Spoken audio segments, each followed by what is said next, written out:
Juan Ramón Rayo, doctor en Economía, ¿qué tal? Muy buenos días. ¿Qué tal? Buenos días. ¿Cómo llegan los trabajadores españoles a este 1 de mayo de 2018?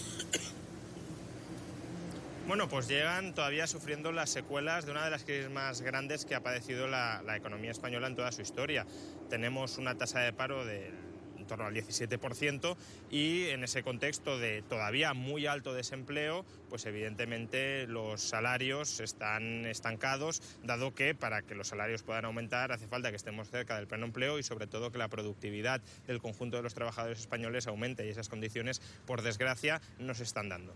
¿Hay alguna posibilidad de recuperar los derechos laborales que se han perdido en los años de la crisis o tenemos que olvidarnos ya? No, yo creo que desde luego la calidad de vida, el bienestar, las condiciones laborales de los trabajadores tienen mucho margen para mejorar, pero para que mejoren previamente tiene que mejorar el conjunto de la economía. Es verdad que estamos en un contexto de recuperación y precisamente por ello durante los últimos años se han creado alrededor de 2 millones de empleos, la mitad aproximadamente indefinidos, la otra mitad temporales y de bastante mala calidad, pero 2 millones de empleos creados frente a la necesidad de crear 4 millones, pues todavía estamos prácticamente a mitad camino. Y hasta que no se profundice en ese camino de creación de empleo, será muy complicado que esas condiciones laborales mejoren. El primer síntoma de mejoría de las condiciones laborales es la creación de empleo. Cuando van quedando menos parados a los que se pueda recurrir es cuando las condiciones van mejorando. Pero para eso necesitamos más inversión empresarial, necesitamos más seguridad jurídica, impuestos más bajos, y todo eso es algo que con todo lo que estamos viendo durante estos días, pero con todo lo que hemos visto también durante los últimos años, desde luego no se está produciendo en la magnitud deseada.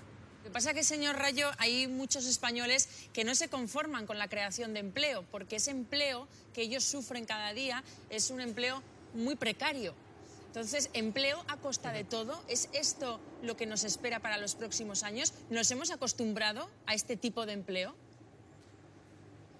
Pues dependerá del tipo de políticas que se adopten, dependerá del marco regulatorio que tengamos. Si seguimos profundizando, si queremos profundizar en un marco regulatorio como el que ha tenido España durante los últimos 30-40 años, pues desde luego sí que nos va a esperar precariedad, mucha precariedad. Es decir, el empleo temporal no es algo que se haya dado únicamente durante la crisis. Es verdad que durante la crisis se ha manifestado en su cara más dura y más severa, pero esto es algo que venimos arrastrando a lo largo de nuestra historia. Es decir, desde el año 80 España ha superado 4 veces una tasa de paro por encima del 20%.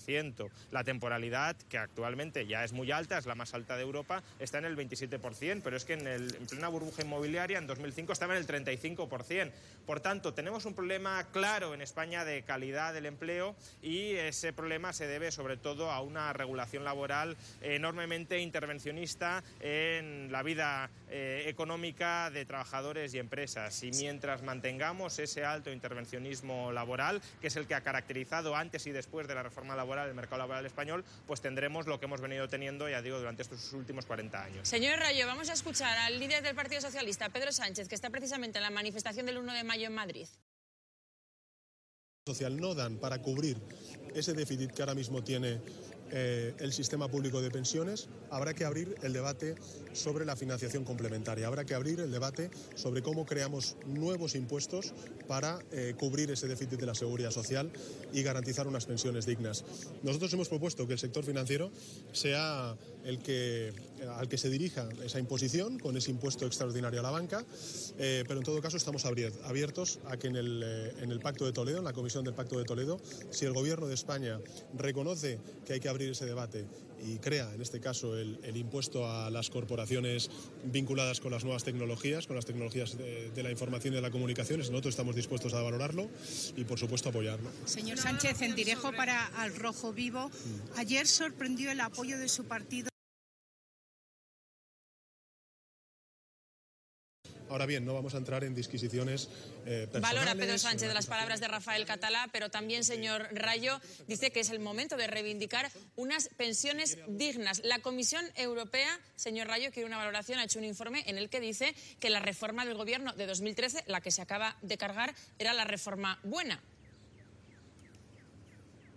Bueno, a ver, tanto la reforma de 2013 del Partido Popular como la reforma de 2011 del Partido Socialista, casualmente el PSOE se suele olvidar de esta última reforma, son dos reformas que van a recortar muy intensamente las pensiones durante los próximos 20-30 años. Esto es algo que ninguno de los dos partidos dice a las claras, es decir, entre los dos han preparado un recorte en términos relativos de las pensiones de en torno al 40%. ¿Por qué ninguno habla claro? Porque evidentemente se estarían jugando un buen caladero de votos. Pedro Sánchez ahora estaba diciendo, es hora de abrir el debate sobre la financiación complementaria vía impuestos de las pensiones. Bueno, pues ábralo. Explíquenos cómo piensa financiar el déficit de la Seguridad Social con impuestos, porque hasta ahora lo que hemos escuchado son dos conejos absolutamente sacados de la chistera sin ningún tipo de fundamento. El déficit de la Seguridad Social roza los 20.000 millones de euros y va camino, a medio o largo plazo, de los 60.000 millones, y lo que ha propuesto Pedro Sánchez, que será criticable o no, pero en todo caso lo que ha propuesto es un impuesto a la banca de 1.600 millones de euros. ¿Cómo se financia un déficit de 20.000 millones con 1.600 millones de euros?